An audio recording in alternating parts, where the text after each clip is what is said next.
The Psycho project was based on a three-way dramaturgy: the dramaturgy of Hitchcock's original movie Psycho, our reproduction of that, as well as the one of the stage space. Furthermore, we used a task-based methodology in which the reproduction of the image was prioritized to the happenings on stage. In Italy, we established how to construct the image. We also agreed that at no point during the performance the image on screen could only be constructed through just a backdrop. Widescreen shots, as well as shots without performers, would be reproduced through models. In order to determine our performance text, we edited the movie down to around 40 minutes. This process has been extremely helpful in order to figure out the importance of meta and micro narratives. So then we split up in smaller groups and we started experimenting with how to achieve different shots based on everyone's individual interests and skills.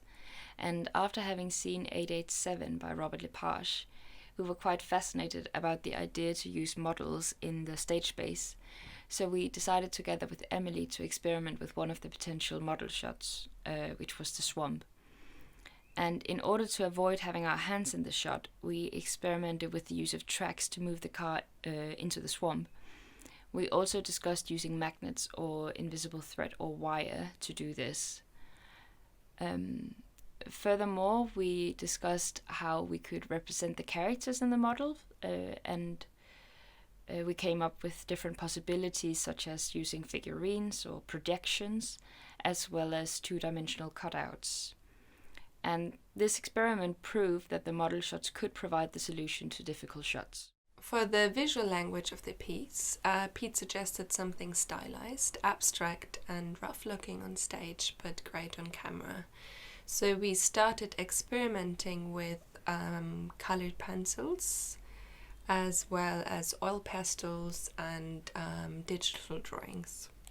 As we pitched these ideas to the group, the majority agreed on oil pastels, and another thing that became clear was that color didn't matter, but only the tonal value. However, we did agree on staying within a limited color scheme in order not to visually overwhelm our audience. The backdrop team consisted of Emily, Nina, and myself. So together we developed a shared visual aesthetic, which included color scheme and tonal values, as well as an agreement of the amount of detail necessary. So we produced the backdrops in several stages. First we would trace a still from Hitchcock's Psycho, and then we would color it in before filming or photographing the finished drawing. These were then handed over to the tech team, and the pace of the camera movement when filming the drawings was determined by the original camera pace of the movie.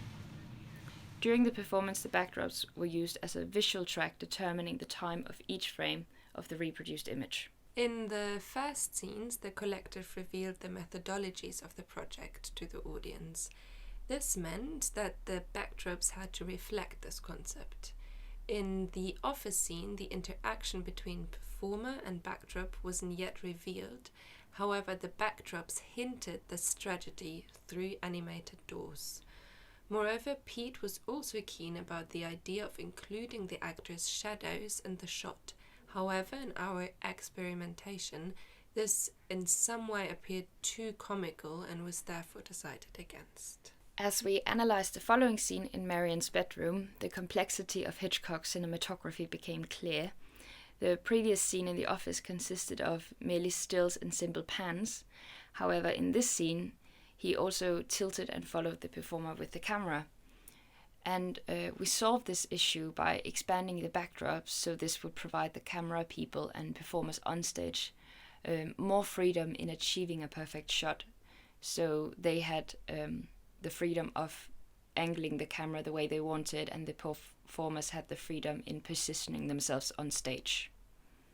Throughout the process, we were in close dialogue with the props team. The majority of the things the performers touched in the film had to be three-dimensional objects. However, sometimes, for example, the closing of a door could be achieved through backdrops. Both teams tried to keep within the rule of background, performer, foreground. Due to the big amount of props that had to be produced, however, the stage became very cluttered. So we had to break the rule and draw some elements that should have been in the foreground instead, which compromised the recreated image of Psycho. So, a scene where the backdrop shaped the devising process was the cleanup scene. And due to the way Norman moved within the space, it was quite impossible to recreate the frame through drawings.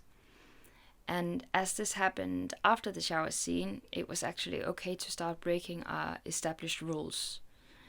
So, because the backdrops couldn't be produced, the performers developed a dance choreography instead of a reenactment of the scene.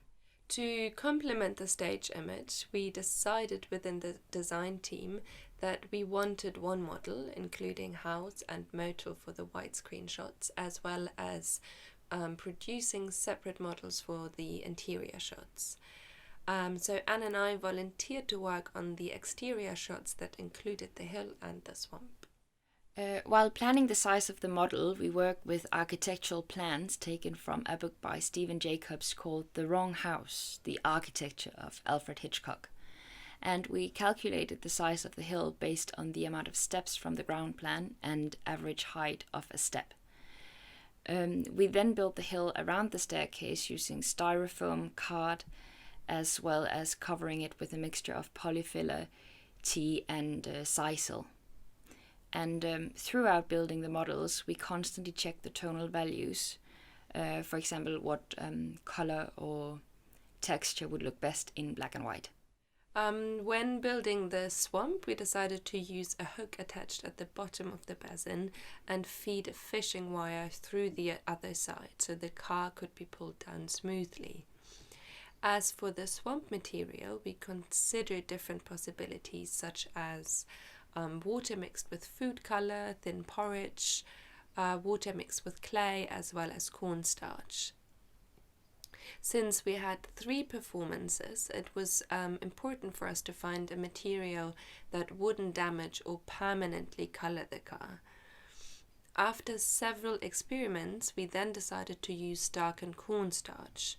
During our tests, the cornstarch was solid enough to allow the car to float as well as making it sink when gently pushed.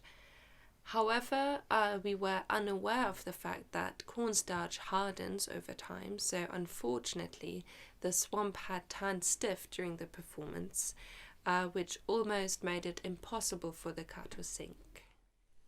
Since we were working under a lot of time pressure, we didn't manage to join the rehearsals from the beginning, which meant that there were limits to our input in the actual devising process.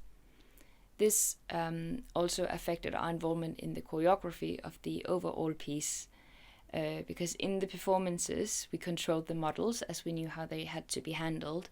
However, if we had had more time, we could have been involved in other tasks such as, for example, lighting. During the shows, mistakes did happen. The failure, however, was anticipated from the beginning, as we knew that it was impossible to achieve a perfect reproduction of the film. This gave the performance an overall charm and also kept the audience engaged because they wondered how we would create the next shot in time. Another issue that was revealed during the last part of the process was how the visual track of the backdrops actually worked in the space. The backdrops depicting the close-ups didn't work as they were way bigger than the performer. We experimented with scaling them down to size. However, this created a very messy and visually displeasing stage space.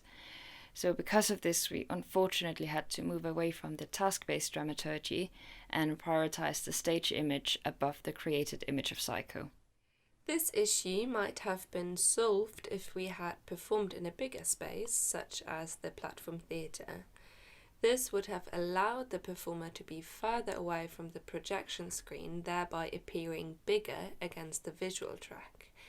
Another solution could also have been to expand the backdrops so they would have matched the scale of the performers. This solution, however, would have demanded a lot of interpretation of how the set would have looked like outside the frame of the camera, thereby possibly compromising the reproduced image as well.